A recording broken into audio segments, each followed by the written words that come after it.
12 грудня в офісі інформаційного агентства «Кримньюз» відбулася передача сучасної техніки від турецької агенції зі співробітництва та координації ТІКа. В церемонії передачі брали участь координатор програм ТІКа в Україні Джинейт Есмер, лідер кримсько-татарського народу, народний депутат Мустафа Джемілєв, голова Фонду національного добробуту Криму Ленур Мамбетов, редактор «Кримньюз» Асіф Алієв, голова Анкарського бюро «Кримньюз» Есма Касар та журналісти редакції.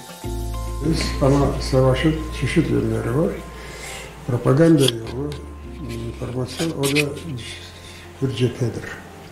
Onun için bu bizim Kırım Haber Ajansı'na verdiğimiz yardım aynı zamanda bizim devletimize Rus işgaline karşı bir epeyce önemli bir yardımdır. Aslında TİKA, Türk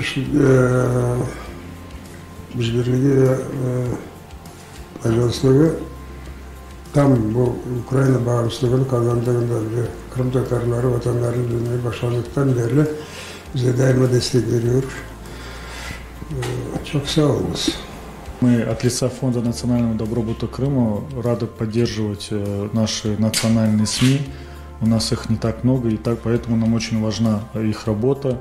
Они освещают как для диаспоры, так и для крымских татар, проживающих и в Крыму, и в Украине, ситуацию, происходящую здесь. И нам очень важно, чтобы голос крымских татар слышал весь мир.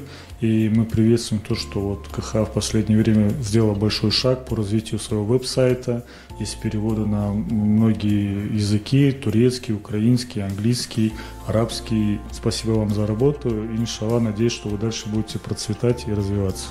Biz TİKA olarak öncelikle bu güzel projede bizi işbirliği bir ortak olarak seçtiğiniz için çok teşekkür ediyoruz. Biz Ukrayna'da tabii ki 25 yıldır buradayız.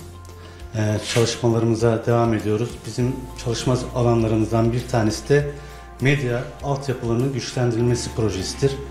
Burada hem yazılı hem sözlü basının desteklenmesi bizim başlıca amacımız.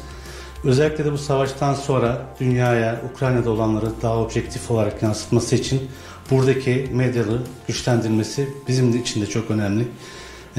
Kırım Haber Ajansı'nın çalışmalarını da yakından takip ediyoruz. Çok güzel haber veriyorlar. Hem internet sitelerinde hem de YouTube kanallarında. Biz de daha iyi bir çalışmaları, daha verimli çalışmalar için bu projeyi desteklemekte fayda gördük. İnşallah bu verdiğimiz destekle daha güzel işler yaparlar.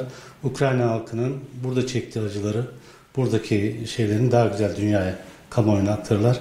Hepinize çok teşekkür ediyoruz bu fırsatı bize verdiğiniz için.